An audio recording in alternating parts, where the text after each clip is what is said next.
Action. Ok, donc Shalom à tout le monde. Je m'appelle Ethan Fison et j'étais à votre place donc il y a à peu près 21 ans. J'étais ici à Echal Eliyahu, à Kochav Yaakov. Alors c'était absolument pas comme c'est maintenant. C'était un autre concept. D'abord, toutes ces salles, toutes ces classes, machin, ça n'existait pas. On venait d'inaugurer le nouveau Beth Midrash, mais en mode plus petit. Ok, donc on n'était pas du tout le grand Beth Midrash qu'on a aujourd'hui. C'était un petit Beth Midrash. La Pnimia, elle venait de commencer. Il y avait encore des gens qui dormaient dans des caravanes en haut. C'est sûr, c'était une ambiance. J'étais en mode SDR, exactement. Ouais, je sais pas de qui tu fais référence quand il y avait encore Shaul David. Il y avait, alors le Rosh Yeshiva, c'était le Rav Shaul David, et il y avait encore le Rav Moshe. C'est le père du Rav Shaul David. Après, je suis entré à l'armée dans Saïret Givati.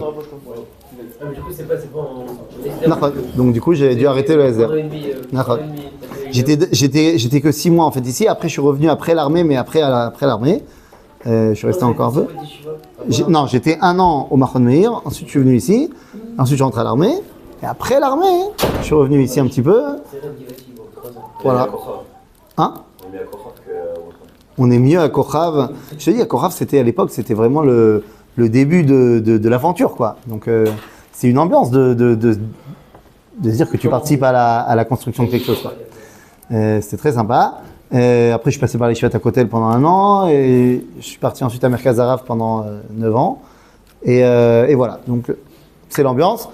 Et le Rosh Yeshiva m'a demandé de venir faire cours cette année. Donc, Bezrat, je vais avoir l'honneur de venir vous faire cours cette année. A priori, le lundi soir. Avant les fêtes, j'en ai pas encore parlé avec la Nala, mais normalement, on donne cours à 6h30. Mais après les fêtes, il faudra que ça passe un peu plus tard, à 8h30, je crois. Je crois. Non? Il y a un truc? T'as quoi? T'as quoi, toi, 8h30? T'as quoi, toi? 8h30? Ouais. 20h30? T'as quoi? 20h30? Ouais. Ah, bah c'est bon alors. C'est pas bien, on est chaud. C'est-à-dire que tu feras le foot avant. Au lieu de faire le foot après, tu feras le foot avant.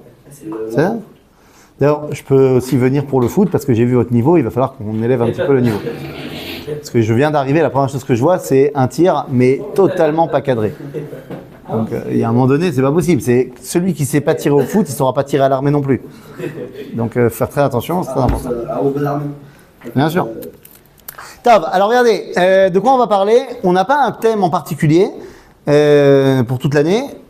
Au fur et à mesure des shiurim, on va apprendre à se connaître, machin. Si vous avez des thèmes que vous voulez aborder et que vous n'osez pas aborder avec les autres rabbanim, parce que les autres rabbanim, ils sont plus normaux que moi, s'il y a des thèmes particuliers que vous voulez aborder, vous me direz. Là, en l'occurrence, j'imagine évidemment que vous allez avoir des cours sur les fêtes et tout ça, mais on va essayer de les aborder sur un angle que, à mon avis, à Kochav, on n'aborde pas.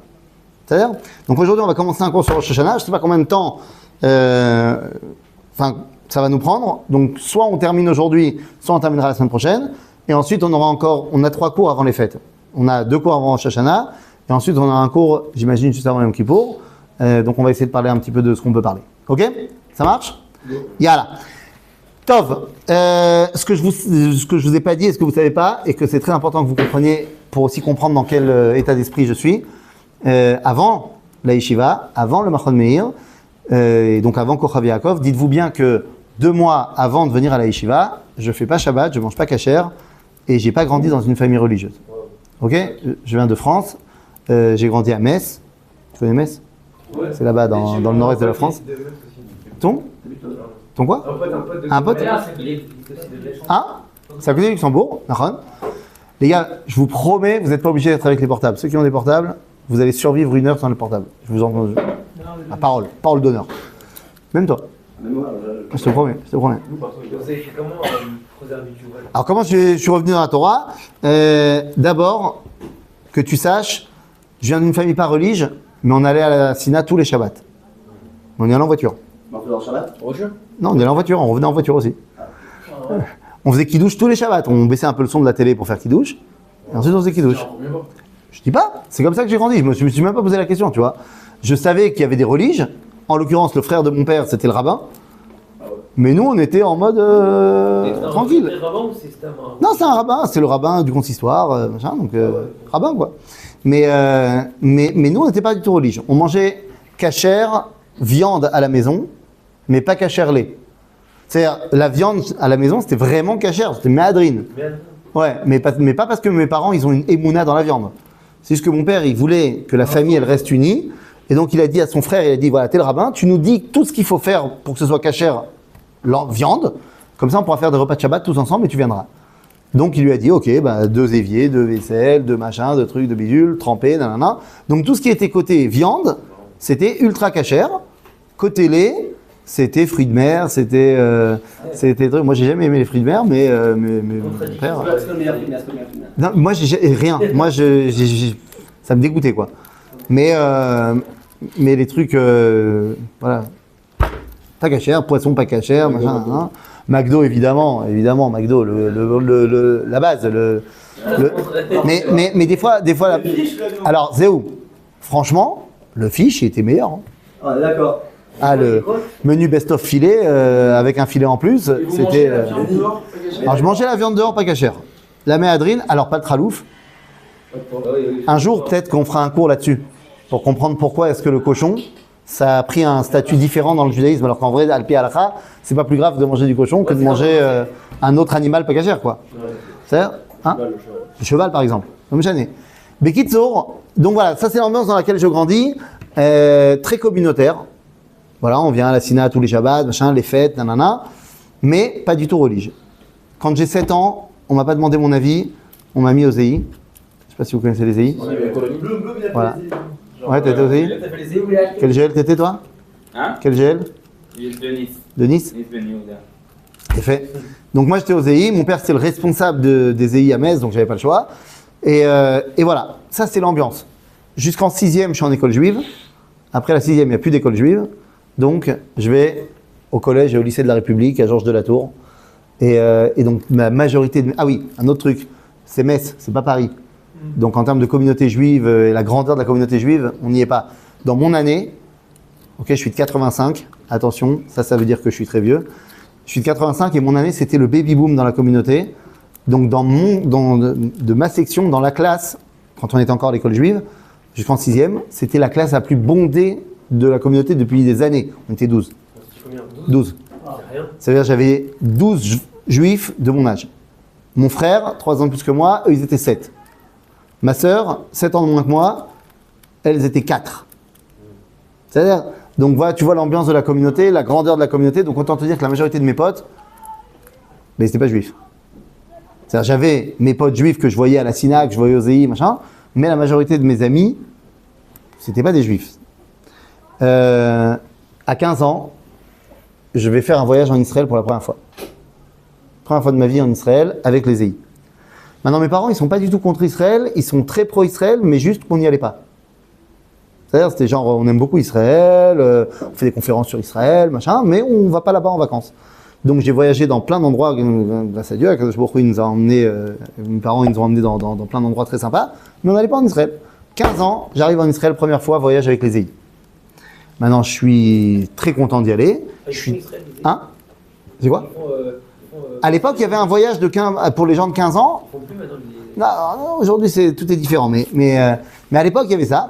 Et j'étais très, très, très motivé par le voyage. Parce que, 1, c'était la première fois que j'allais en Israël. Et 2, parce que je savais qu'il y avait dans le voyage une fille. Alors, il ne faut pas filmer ce moment-là. Il y avait une fille que j'étais in love d'elle depuis que j'avais 11 ans. In love complètement. Je me suis dit, c'est bon, j'ai 15 ans, c'est sûr, ça va être ma meuf. C'est la bonne. C'est dans la boîte, complètement dans la boîte. Et ce qui se passe, c'est que finalement, quand j'arrive à l'aéroport, sa sœur vient me dire, calme-toi, elle a un mec. Et donc, je suis dégoûté. Et donc, le dégoûtage s'installe. Et là, je me dis, ok, laisse tomber. Tant pis, je m'en fiche. Je tomberai amoureux de quelqu'un d'autre. Et effectivement, je suis tombé amoureux de la terre d'Israël. C'est-à-dire, je me suis complètement... Ah, t'as vu, c'est beau ou pas? Ah, ça c'est la... Maintenant, on devrait. Premier voyage, je suis comme un ouf, on m'amène au cocktail, première fois, on me bande les yeux, je pleure et tout, machin, génial. Waouh, la folie. Je reviens du voyage, je dis à mes parents, papa, maman, je me casse. Je me casse, terminé. J'ai 15 ans et je vais passer en première. Et donc là, mes parents ils me disent, bon, c'est bien, au moins il a kiffé ses vacances, c'est bien. Maintenant, tu te calmes, tu passes ton bac d'abord et après on discute. Ok, donc je suis reparti pour 2 ans à l'école, première terminale, mais je sais que je vais partir en Israël. Arrive la fin de la première, on est en 2001, et je ne veux même pas vous demander quel âge vous aviez, parce que c'est en moins. Bah, j'étais pas né. Bah c'est ça, c'est en moins. Tu avais moins combien? Moins 6 ans, 3 ans. Moins 3 ans, moins 6 ans, c'est pas mal. Non, moins 5 ans. Moins 5 ans. Kitsour, bah moi à ce moment-là, en 2001, j'ai 16 ans, et j'ai beaucoup moins de ça. Beaucoup moins. Et par contre, j'ai beaucoup plus de foot. Je joue au foot depuis que j'ai 5 ans, et j'étais très bon à l'époque. Et résultat des courses, je ne sais pas si vous êtes au courant, vous avez entendu parler de l'antisémitisme? Tu connais, vite fait? Antisémitisme, tu connais? Hein, vers un truc, hein, vite fait. Ben, je ne sais pas si vous êtes au courant, mais des fois, antisémitisme rime aussi avec antisionisme. Je ne sais pas si vous connaissez ça. Ouais. C'est souvent l'inverse. Maintenant, ouais, inverse, ça marche dans tous les sens. Ce que vous savez peut-être pas, c'est que en 1948, quand on crée l'État d'Israël, Israël va être exclu pendant 3 ans de toutes les compétitions sportives internationales. On n'a pas le droit de participer, genre on ne nous reconnaît pas. De 48 à 51,5. Ok? Genre, et donc, David Ben Gurion, il va dire, ah ok, vous voulez pas de nous? Pas de problème, on va officialiser un truc qu'on faisait entre nous vite fait, mais cette fois on va le faire officiel, les Jeux Olympiques Juifs, les Maccabiades. Sachez que tous les 4 ans, c'est les Maccabiades en Israël. Je vais y aller, moi. Pour de vrai. Tu veux y aller? Ouais, cette année. Ouais, ça a été repoussé à cause de l'Iran l'année prochaine, mais tu veux jouer en quoi? Foot? Salle. En salle? Ah ouais. Il a fait? Il l'a fait, quoi. Hein? Ton père il l'a fait aussi? Il a fait? Tous les ans? Non, c'est tous les 4 ans. Tous les 4 ans, et ben en 2001, je fais partie de l'équipe de France de football qui vient jouer au Maccabiades. Donc très sympa, très folie. Là, mon fils, il devait être le capitaine de l'équipe des moins de 16 ans de basket de France. Mais il habite en Israël. Mais il y a une équipe de Olim Khadashim. Bon, lui, il est né ici, mais comme il est fils de Olé, alors ça passe. Ça passe. Kitsour, maintenant, imaginez-vous, j'arrive en Israël pour la 2e fois de ma vie. J'ai jamais été autant français de ma vie. Ok, je porte le survêtement de l'équipe de France, le maillot de l'équipe de France. Il y a des drapeaux français partout à côté de nous. En plus, on est en 2001. Je ne sais pas si vous connaissez un peu l'histoire du foot, mais à ce moment-là, la France, c'est Dieu en foot. Genre, ils ont gagné la Coupe du Monde 98, l'Euro 2000, Zidane et tout, machin. La folie. Et ben, c'est là que mon idée que je veux faire à l'Alia, elle devient au top. Imaginez-vous, premier match à Haïfa, France-Angleterre. On rentre sur le terrain, la Marseillaise, l'hymne national anglais, et derrière, la Tikva. Je dis, les gars, c'est bon, c'est réglé, je viens. Donc voilà, c'est sûr dans ma tête, quand j'arrive en terminale, c'est sûr. Des juifs. Quoi? Les Maccabiades? Ouais. Ouais. C'est juste du monde entier. Maintenant, quand j'arrive en terminale, après cette expérience-là, je me dis, c'est bon, il me reste 1 année, je passe le bac, et c'est terminé, c'est sûr, je pars. Mais j'ai pas du tout dans ma tête l'idée de devenir religieux. Genre, je vais venir en Israël, c'est tout. C'est mon pays. Et on est en 2002. Et en 2002-2003, c'est l'intifada en Israël. C'est quoi l'intifada? Ah, c'est pas l'intifada des couteaux, ça sera en 2015. C'est ces attaques terroristes, des attentats suicides. C'est les bus qui explosent, c'est machin, c'est une année très chaude. Maintenant, un truc que vous imaginez même pas, c'est qu'on est en 2002. Non, la guerre du Golfe, c'était pas, c'était en 90. En 2002, les amis, il y a un truc que vous pouvez même pas imaginer. On est dans un autre monde, vous connaissez pas ce monde-là, puisque c'est un monde sans Internet. Il n'y a pas Internet. C'est au tout début Internet. Donc si tu veux te connecter à n'importe quoi, ça te met 2 jours. C'est-à-dire, donc il n'y a pas Internet.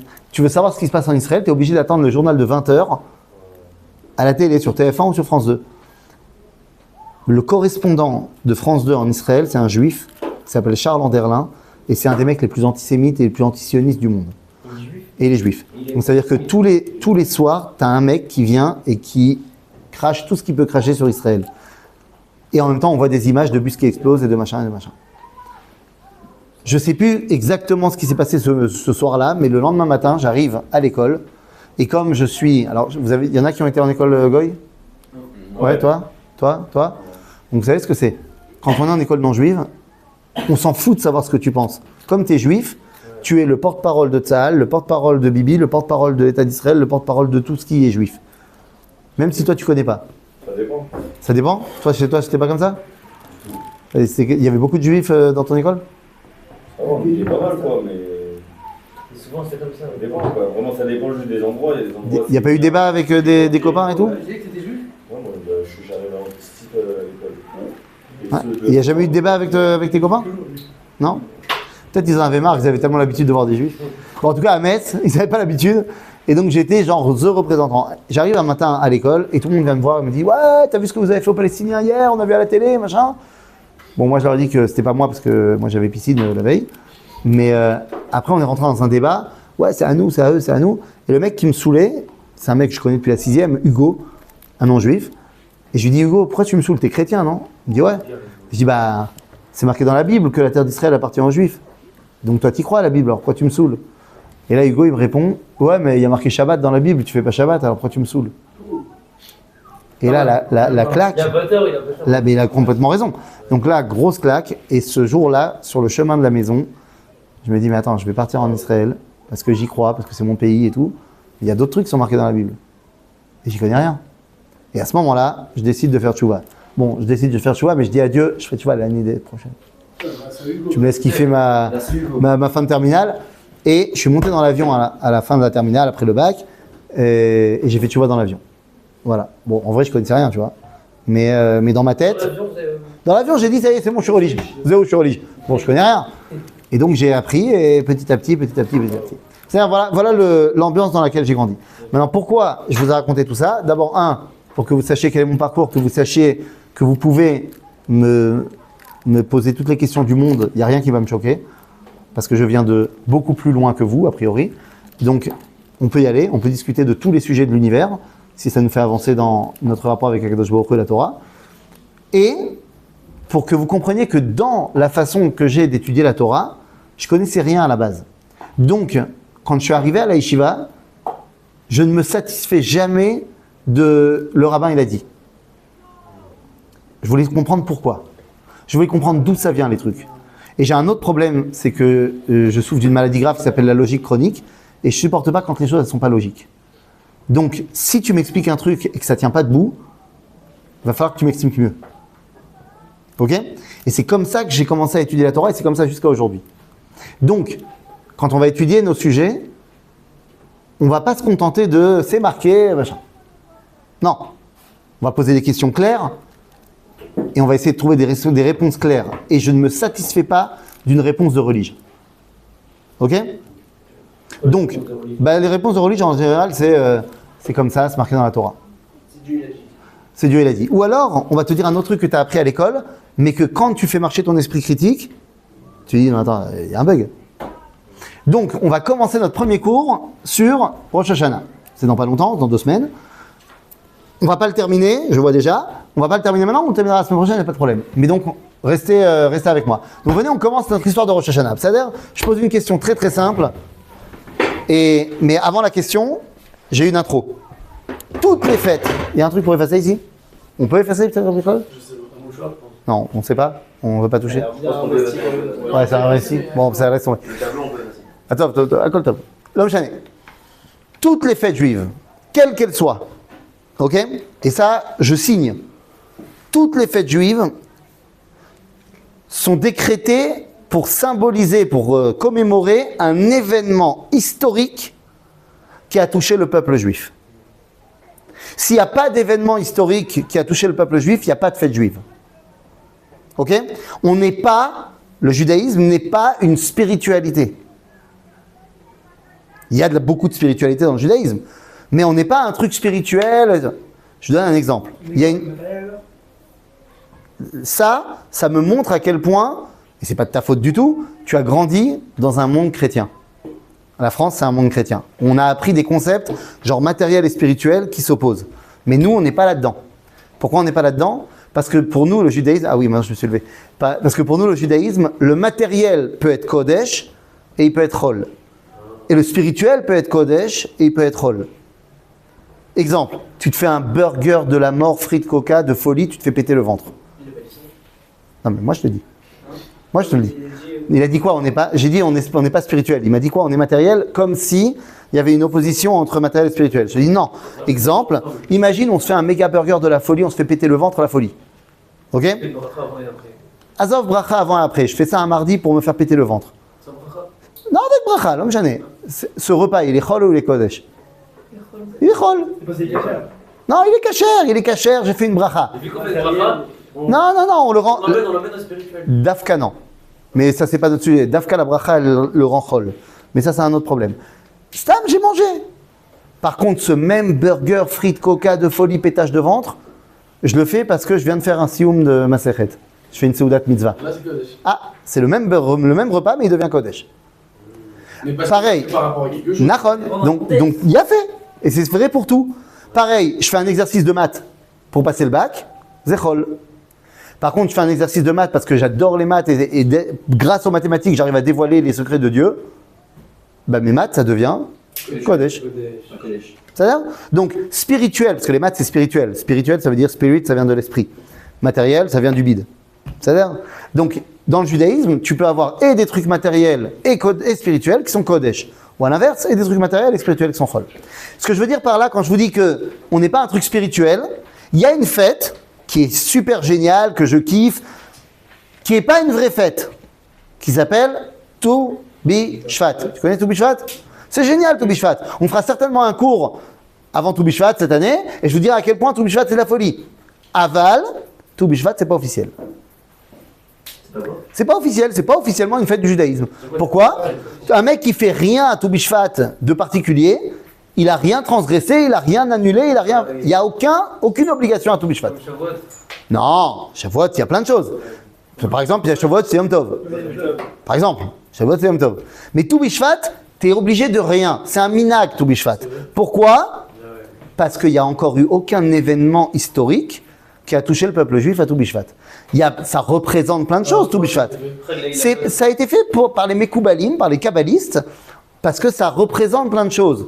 Mais tant qu'il n'y a pas un événement officiel, c'est un minag. Celui qui le fait, il le fait. Celui qui ne le fait pas, il ne le fait pas. Au jour d'aujourd'hui, on compte comme une fête. Non. C'est pour ça que je te dis, si tu fais rien, tu manges pas de fruits, tu danses pas, tu plantes pas d'arbres, t'as rien transgressé du tout. Ok? Tant qu'il n'y a pas d'événement historique, il n'y a pas de fête. Alors, je donne juste un deuxième exemple et je te donne la parole. Là, dans quelques jours, il y a des Chabad ici? Ouais, moi je suis Chabad. Ça y est? Il y en a un autre. Donc bientôt, on va avoir Yud Tet qui se lève. Tu connais Yud Tet qui se lève? Ouais. Rosh Hashanah la Chassidout? Ouais? Libération Du Admorazaken et tout, machin. Bah, c'est génial, mais c'est pas une fête juive. C'est un jour très sympathique et on étudie, machin. Mais c'est pas une fête juive. Pourquoi c'est pas une fête juive? Parce que c'est un événement très important qui a touché le Admorazaken. Ouais, mais c'est comme Yom Ha'atzmaut, du coup. Ah, Yom Ha'atzmaut, c'est tout l'inverse. Yom Ha'atzmaut, c'est une fête juive. Bah non. Ah, ben c'est une fête juive d'après la halakha. Oh non. Oh oui. Tu peux dire aussi. Quelqu'un qui fait pas. Bah, attends, alors, très bien ce que tu dis. Cette phrase, elle est très importante. Je suis pas d'accord. Vous avez le droit dans ce cours de dire tout le temps je suis pas d'accord, mais à une condition. Une explication. Voilà, donner un argument. Si tu donnes pas d'argument, ça marche pas. Alors, attends, il avait levé la main d'abord. Vas-y. Vous avez dit qu'il faut qu'il y ait Un événement historique. il y a un événement historique. Voilà. Pourquoi on ne fait pas une fête pour le 7 octobre? Il a fait. Alors, c'est une fête, on ferait peut-être plus Non, un jeûne. Bah, n'oublie pas que le 7 octobre, en juif, c'était Simchat Torah. après, il y a eu tout ce qui s'est passé. Nachon, mais vers le jour où c'est passé le 7 octobre, tu sais que nous on fonctionne en calendrier juif. Donc le problème c'est que c'est Simchat Torah, tu vas pas faire un jeûne à Simchat Torah.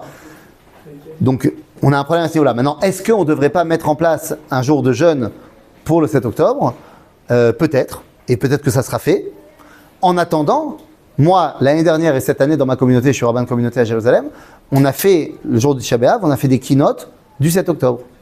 Les lamentations, c'est les trucs qu'on dit pour tous les malheurs qui nous sont arrivés. Il y en a qui ont été écrits pour le 7 octobre, et donc on l'a fait à ce moment-là. C'est-à-dire, mais évidemment que c'est un jour qu'il faut commémorer. Maintenant, commémorer dans le deuil, c'est pas aussi important que de mettre en place une fête juive. Et en 67, D'accord. Alors, pourquoi est-ce qu'on n'a pas mis en place une fête pour la libération de Jérusalem? On a mis en place une fête. Il y a Yom Yerushalayim, c'est une fête juive. C'est une fête juive dans le calendrier juif. Oui, mais C'est obligatoire. Bah, tu transgresses la Torah. Et Araf, tu fais quoi, Yom Yerushalayim? Alors je vais t'expliquer. Attends, juste il y avait la main. Attends, je te dis dans une seconde, vas-y. Mais il y a plein d'événements qui sont passés dans le peuple juif, Genre genre la Shoah. bah, alors la Shoah, tu reviens en 7 octobre en mode méga Maus costaud. On aurait dû mettre en place un jour pour la Shoah, c'est ça que tu veux dire? Bah, on l'a fait 3. On l'a fait, frère. On a fait 3 jours. Il y a le jour qui s'appelle Yom HaShoah, ça a été mis en place, et c'est une takana aussi du grand rabbinat d'Israël. Et Yom HaShoah, c'est aussi le 10 Tevet, où c'est déjà le jeûne du Tevet, mais on a rajouté la Shoah dessus. Et aussi à Tisha B'Av, il y a aussi des keynotes de la Shoah. Alors pourquoi c'est possible? Bah, je sais pas, c'est toi qui connais pas. Hein? C'est toi qui connais pas. Là, tu viens d'arriver en Israël, tu vas voir ce que c'est Yom HaShoah en Israël. Tu vas voir. Ok. Ah bah ça, on est là pour apprendre. Mais en tout cas, t'as raison, et ça a été mis en place. Donc, tu as raison de dire qu'il faudrait faire ça. Il faudrait tellement faire qu'on l'a fait. D'accord? Donc, ouais, vas-y. Moi, je trouve que genre, on se prend trop pour des rabbins aujourd'hui. Genre, par exemple, Ayom Hazikaron, Yom HaAtzmaut. Oui. Ouais. Hatzmaut. Le fait qu'on fasse le Hallel, c'est pas quand même abusé. Avec Bracha, le Hallel. C'est pas abusé de faire le Hallel. Attends, dis-moi, je te pose une question. Mais n'importe quoi. Attends, je te pose une question. Je suis d'accord, mais sans. Écoute-moi, je te pose une question. J'ai entendu ta question, je te réponds comme juif par une autre question. C'est quoi la question? C'est quoi? C'est pas un peu abusé de faire le Hallel à Yom HaAtzmaut? Franchement. Est-ce qu'on avec bracha, Hallel sans bracha, c'est pas Hallel. Hallel sans bracha, c'est pas le Hallel. Ouais, ça, c'est pas le Hallel. Tu peux remercier Dieu tous les jours. Tu peux remercier Dieu tous les jours. Hallel, ça a une bracha devant. Hallel, ça faisait au Télim de remerciement alors. Encore une fois, dire des Tehillim, c'est très bien. Un truc qui s'appelle Hallel, il y a une bracha devant. C'est-à-dire, sinon ça s'appelle pas Hallel. On n'est pas comme à l'époque. Alors, c'est une très bonne question que tu poses. C'est évident qu'avant Yom HaAtzmaut, on fera un cours entier là-dessus, machin, mais là, je te dis sur un pied, qui a l'autorité de décréter des halachot? Est-ce que c'est le Rav Bochko? Non. Bah si, dans sa yeshiva, il peut décréter des choses. Non, les halachot, elles Ouais, mais les dépendent. halachot, Dans les- pour le Ah, il y a fait. Donc, il y a le concept du Maradéatra. Le Maradéatra, il est posek halacha. On a plus de pouvoir aujourd'hui. Ah, écoute-moi. Le Maradéatra, il est posek halacha. Chacun à son niveau. Le rabbin de communauté dans sa communauté, le rosh yeshiva dans sa yeshiva. Maintenant, est-ce qu'il y a quelqu'un qui peut être posek halacha pour tout le peuple juif? Il n'y a plus de Sanhedrin. Mais en Eretz Israël, il y a un Maradéatra. Et ce Maradéatra, c'est le grand rabbinat d'Israël. C'est pour ça que les Français ils connaissent pas ça. Ah, peut-être que les Français ne connaissent pas. Le problème, c'est que les Français ils connaissent très bien Yom HaAtzmaut. Ils mangent des falafels et tout. Et Reconnu comme une. ah, ben ça, parce qu'ils ne veulent pas le reconnaître. Ils ne veulent pas l'étudier. Mais sache que le grand rabbinat d'Israël, Ils veulent pas, c'est pas pour rien ça, c'est le genre de truc qu'on va étudier à l'approche de Yom HaAtzmaut. On ne va pas en parler maintenant, après tu vas oublier d'ici là. Mais sache que dans la halakha, dans ce qu'on appelle Troumin, c'est-à-dire les protocoles de la halakha mis en place par le grand rabbinat d'Israël, Yom HaAtzmaut est une fête juive. On n'a pas le droit de dire Tachanoun, il faut dire le Hallel. Il y a des halakhot qui ont été mis en place. Maintenant, pourquoi on a le force de le faire? Pourquoi tu n'as pas posé la question pour Hanouka? On a mis aussi en place une fête de 8 jours, où on fait 8 jours le Hallel. C'est pas un peu abusé? Qui a décrété ça? Les rabbins de l'époque. Les rabbins. Ça va. Oui, c'est parce que c'est important. Ah, alors là, il faut arrêter avec ça. Est-ce que vraiment vous pensez que Dieu, il sait pas ce qu'il fait? Alors pourquoi il n'y a pas une différence? Est-ce que vous pensez que Dieu, il sait pas ce qu'il fait? De dire tout le temps, ah, c'était vachement mieux avant. Les amis, il y a 2 semaines, on a lu la paracha de Shoftim. Ok? Dans la paracha de Shoftim, il y a marqué que tu dois aller voir le rabbin Asher Yeh Bayami Mahem. Quand tu as une question, tu vas voir Va'alarta el Hashofet ve'el Kohen Asher Yeh Bayami Mahem. Rashi te dit, même s'ils sont moins forts que les rabbins d'avant, c'est ceux que Dieu il t'a donné maintenant. Zemayesh. Mais là, Ouais. c'est que les posséques à la phrase, c'est que des quoi, abradément. Non, Mara de Atra, ça veut dire en araméen le patron dans cet endroit-là. Ok, donc vous avez dit qu'eux ils peuvent être posséques à la phrase. Bien sûr. Mais moi j'ai entendu dire que les seuls qui peuvent être posséques à la phrase, c'est ceux qui ont été plus spirituellement plus élevés que ceux qui ont instauré la halakha. Il faut que tu me donnes l'adresse de ton magasin. Bah oui, parce que toi, tu as réussi à la trouver, moi je ne l'ai pas trouvée encore. Soit tu as dans ta poche ton rabbinomètre. Toi, dans ta poche, tu as un rabbinomètre.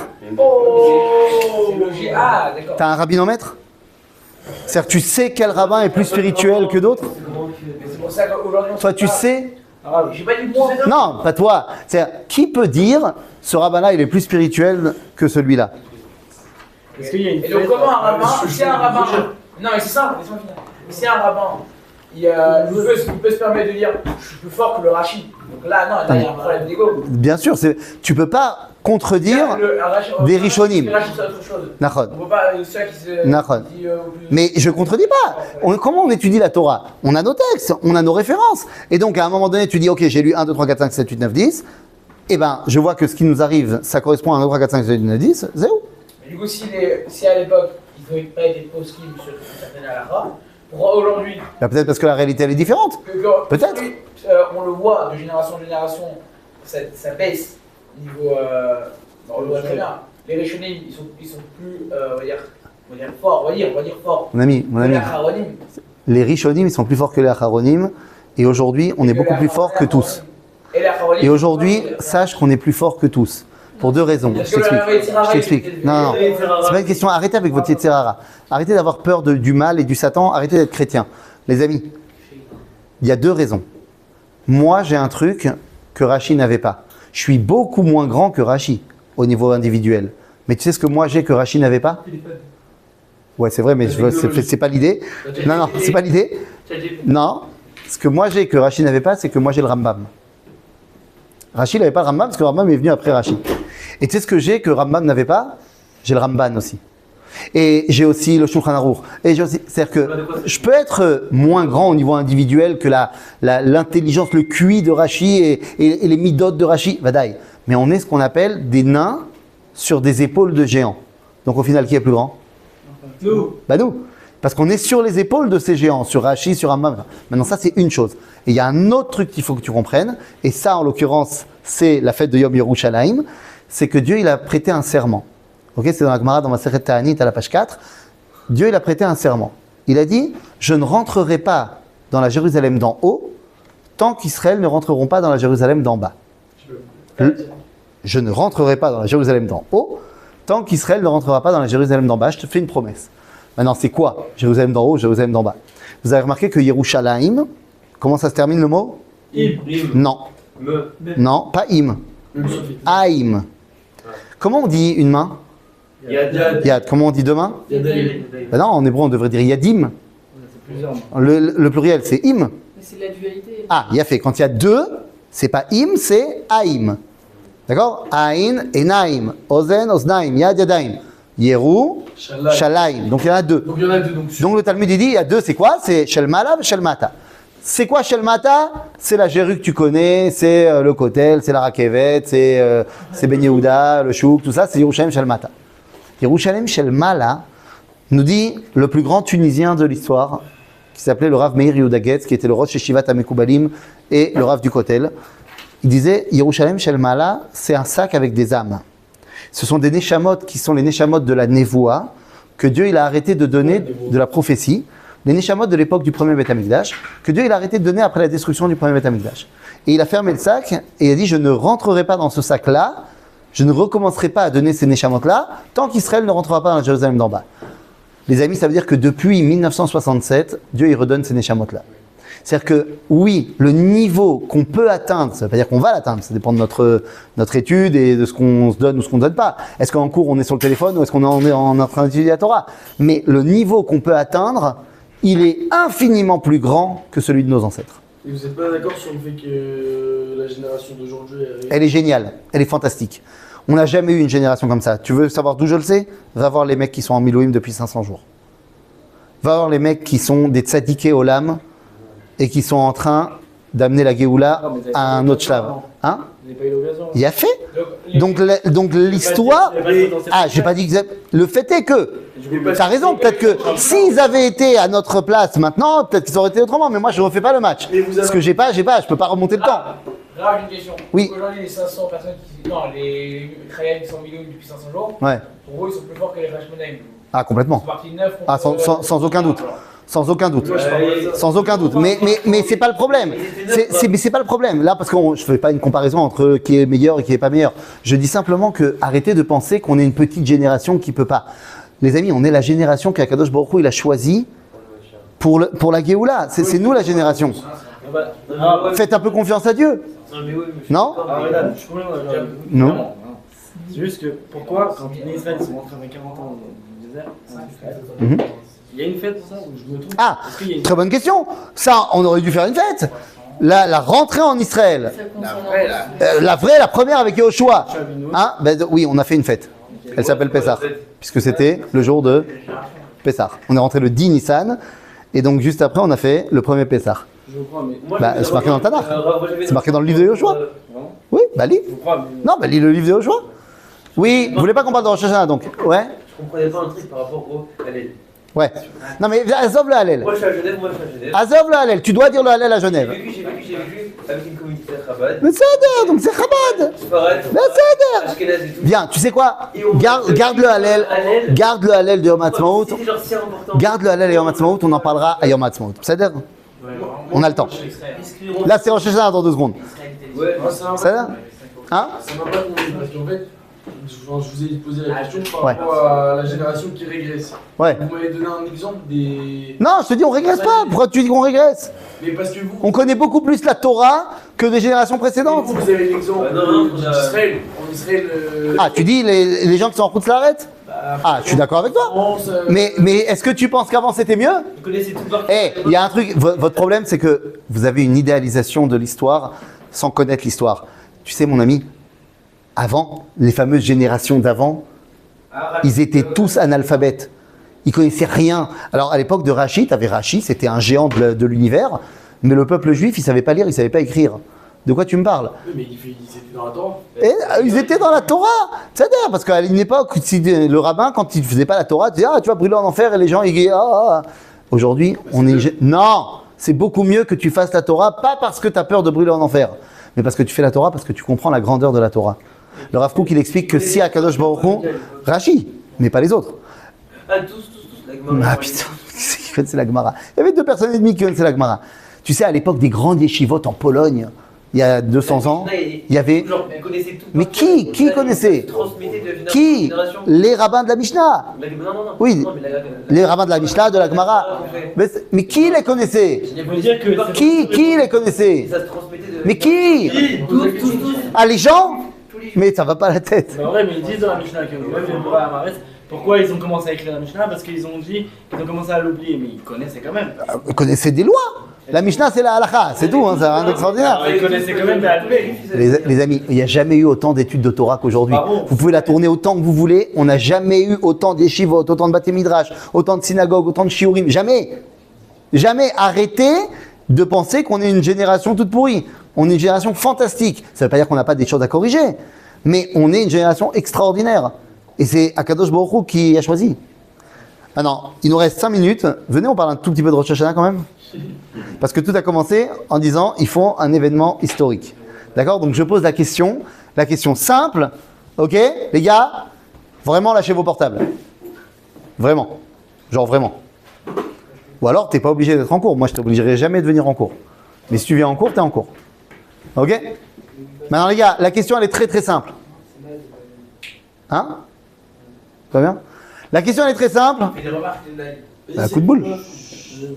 Coup de boule. Fais des remarques, coup de boule. Octogone. Tiens. La question, elle est très simple, les amis. Qu'est-ce qu'on fête à Rosh Hashanah? Alors, venez. Vous avez dit 2 trucs. Je veux que vous... Parce que j'aime pas... je vous ai dit, je suis pas en mode la nouvelle année, Rosh Hashanah, c'est Briat Haolam. Tous les trucs que vous avez entendus en général, je vais vous les démonter. D'accord? Mais je vais d'abord vous expliquer pourquoi. Donc tu m'as dit c'est la nouvelle année. Ok? C'est Rosh Hashanah, la nouvelle année. Comment elle s'appelle? Tête de l'année, première nouvelle année, ce que tu veux. Dis-moi, comment elle s'appelle dans la Torah, cette journée-là? En l'occurrence, dans la feuille, parce que je vous ai donné des feuilles, c'est marqué Iné, dans la source numéro 5. Regarde la source numéro 5 dans la feuille. Tiens. Il y a marqué Daber el bnei Israël les morts. Bachodesh hashevi'i be'echad lachodesh yelachem shabbaton zichron teruah mikra kodesh. C'est la fête de Rosh Hashanah. C'est le premier jour du 7e mois. Tu veux m'expliquer comment c'est possible qu'un truc qui est le premier jour du 7e mois, ça soit le début de l'année? Le décompte, il a commencé à. C'est-à-dire que c'est quand le début de l'année dans le judaïsme? C'est en Nissan. Achodesh hazeh lachem rosh chodashim rishon ou lachem le chodshei Hashanah. Donc d'après la halakha juive, le début de l'année c'est quand? C'est en Nissan. Donc, attends, donc de me dire que Rosh Hashanah c'est le début de l'année, c'est pas possible. Ok? Réellement, Ah, c'est ça a la été Rosh Kodesh Hashanah Israël, alors. au début d'année. Quoi, ça a été Rosh En Hashanah? fait, non, on me dit sûr que ça avait été pensé à Nissan. Ah non, toi tu parles. Alors tu me parles de la création du monde là, 2 secondes. Là je te parle du début de l'année à l'Achik. Le début de l'année à l'Achik c'est en Nissan. Donc de me dire Rosh Hashanah, qu'est-ce qu'on fait le début de l'année? 1, c'est pas vrai. Et 2, c'est pas un événement historique. On a dit, une fête juive c'est un événement historique. Donc on met de côté le fait que c'est le début de l'année. Par contre, ça nous amènera à une autre question de savoir alors pourquoi on appelle ça Rosh Hashanah. Ok? Mais c'est une autre question. Non, on ne donne pas de réponse. Parce qu'on ne sait pas pour l'instant. Pour l'instant, on sait juste que c'est pas possible de dire que c'est le début de l'année. D'accord? C'est quoi qu'il y a une fête, c'est un événement historique. Nachon. C'est un événement historique. On vient commémorer un événement historique qui a eu lieu pour le peuple juif. Et ça m'amène au deuxième point. Vous m'avez dit c'est Briata Olam. La création du monde. On viendrait symboliser la création du monde. Maintenant, j'ai 3 problèmes avec ça. Comment est-ce qu'elle nous fait? Premièrement, la création du monde, si on dit que c'était à Rosh Hashanah, c'est pas un événement qui a touché le peuple juif. Pas le monde entier. Bah, il n'y avait pas le peuple juif. Donc c'est pas un événement qui a touché le peuple juif. On fait pas une fête le jour où Noach il est sorti de l'arche d'alliance, de l'arche de Noé. Soukot, par exemple, c'est parce que- Attends, Rosh Hashanah, déjà tu pars sur une autre fête.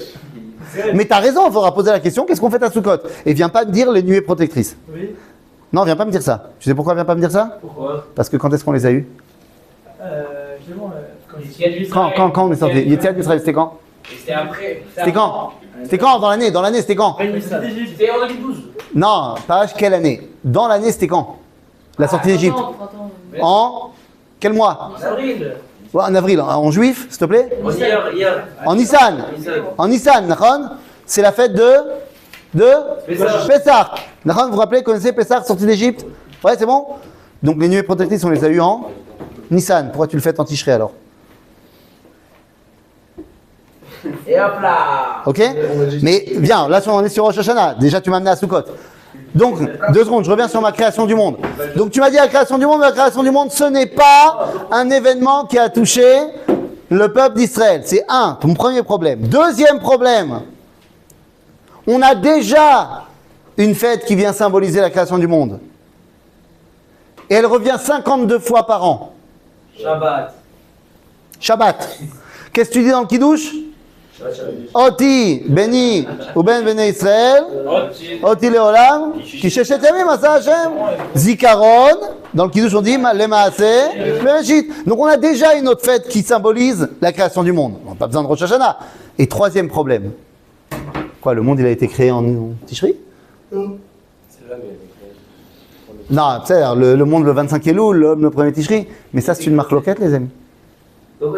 C'est une marque loquette, c'est la source numéro blablabla 3. Quand le monde a été créé. Ouais. Non, marque loquette, c'est une dispute. Il y a 2 avis qui ne sont pas d'accord. Sur quand le monde a été créé. Regardez la source numéro 3. Tanya Rabbi Eliezer Omer. C'est dans le traité de Rosh Hashanah, dans la page 10 et 11. On dit comme ça. Tanya Rabbi Eliezer Omer, Betishrei, Nivra Olam. Ah, c'est bon. Le monde a été créé en Tishri. Oui, mais sautez une ligne. Au bout de la page, au milieu de la page, c'est Rabbi Yoshua. Vous avez au deuxième ligne? Au milieu, il y a marqué Rabbi Yoshua. Vous l'avez? Ouais. Rabbi Yoshua Omer, Benissan, Nivra Olam. Lui, il dit que le monde a été créé en Nissan. Qui a raison, Rabbi Eliezer ou Rabbi Yoshua? Les deux. Halakha. Les deux heures. Halakha, c'est pas les deux. Halakha, c'est jamais les deux. Non, halakha, ça peut pas être les deux. Halakha, il peut y avoir des marlogotes, mais halakha, c'est tu tranches. Il a été pensé en Nissan. Halakha, donc quand est-ce qu'il a été créé? En Nissan. D'abord, c'est l'inverse. Ça a été pensé en Tishri et ça a été créé en Nissan. Donc au final, le monde a été créé en Nissan. Comment je le sais? Halakha. Quelle est la preuve halachique? Vous savez qu'il y a un truc qu'on fait tous les mois qui s'appelle Birkat Alevana. Pourquoi? Parce que la lune, elle revient à sa place, machin. Il y a une autre bracha, par contre, qu'on fait tous les 28 ans. De l'éclipse. Non, c'est pas de l'éclipse. C'est ce qu'on appelle Birkat Achama. La prière pour remercier que Dieu il a créé le soleil. Pourquoi tous les 28 ans? C'est basé sur un calcul dans le Talmud qui est faux, mais on s'en fout, on le garde quand même, qui te dit que tous les 28 ans, le soleil il revient à sa position initiale que là où a été créé. On s'en fout du calcul qui est faux, astronomiquement il ne marche pas, mais c'est pas grave. Ce qui est intéressant, c'est que, halachiquement, c'est quand qu'on fait Birkat Achama tous les 28 ans, le 4 Nissan. Parce que le monde a été créé en Nissan, donc le soleil a été créé en Nissan. Juste comment on peut balayer comme ça, le calcul il est faux, il y a une raison, non? Ah oui, c'est que Ravada, il s'est trompé dans son calcul. C'est pas grave. Et comment c'est- Ah, parce que l'autre calcul qui était de Ravabois, si on devait le suivre, ça serait tous les 100 000 ans. Donc c'est un petit peu plus compliqué. Et vu que la bracha, elle est juste là pour symboliser notre remerciement, c'est pas très grave que astronomiquement ça marche pas. C'est-à-dire, parce que si tu rates et que le prochain c'est dans 100 000 ans, c'est compliqué. C'est-à-dire, ouais. Je sais pas compris si le soleil a été créé. On s'en fout de temps d'années. Tu le fais en Nissan. pour symboliser que le soleil revient à sa course tous les 28 ans en Nagid, mais tu le fais en Nissan, parce qu'à la base, il a été créé en Nissan. Et oui, mais la création du monde, elle n'avait pas été en même temps que la création du soleil. Si, c'est le 4e jour, le soleil.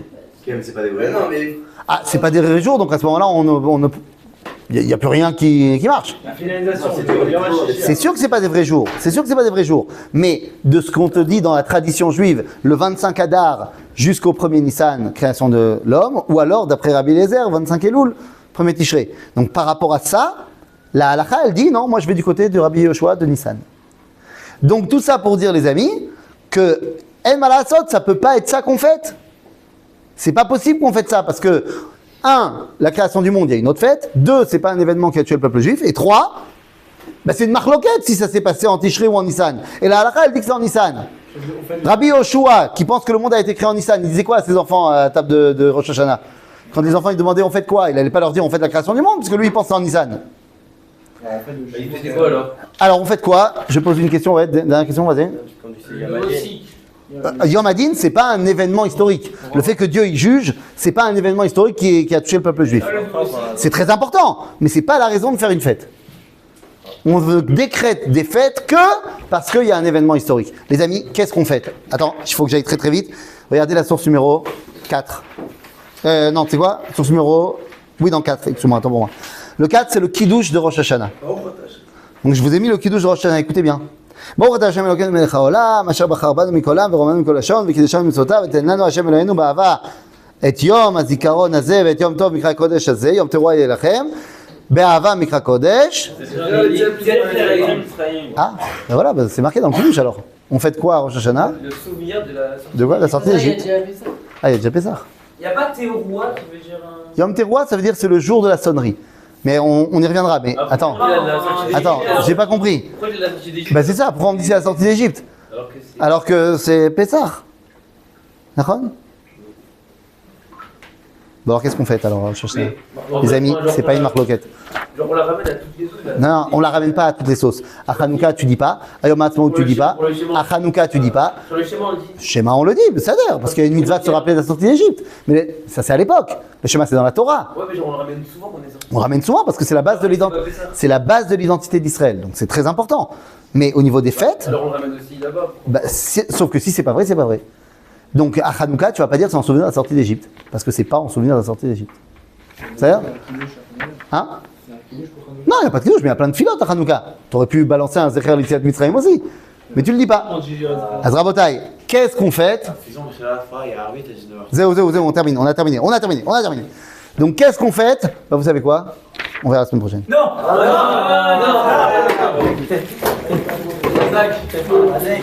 Hazak Obaho.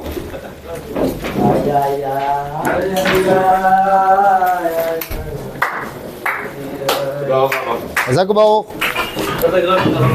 Kol Tov. Et bonjour de Yann Bram. Ah, il a fait. Passe ta sœur?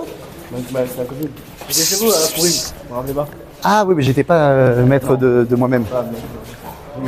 J'aime bien vos cours parce que c'est pas vous êtes là, pas là avec le CRM. Je suis pas toujours d'accord avec vous, c'est normal, c'est plus. C'est pas grave, c'est très bien. CRM, hein. Pas négatif. Bah moi je pense que Les trucs qui font pas. moi, je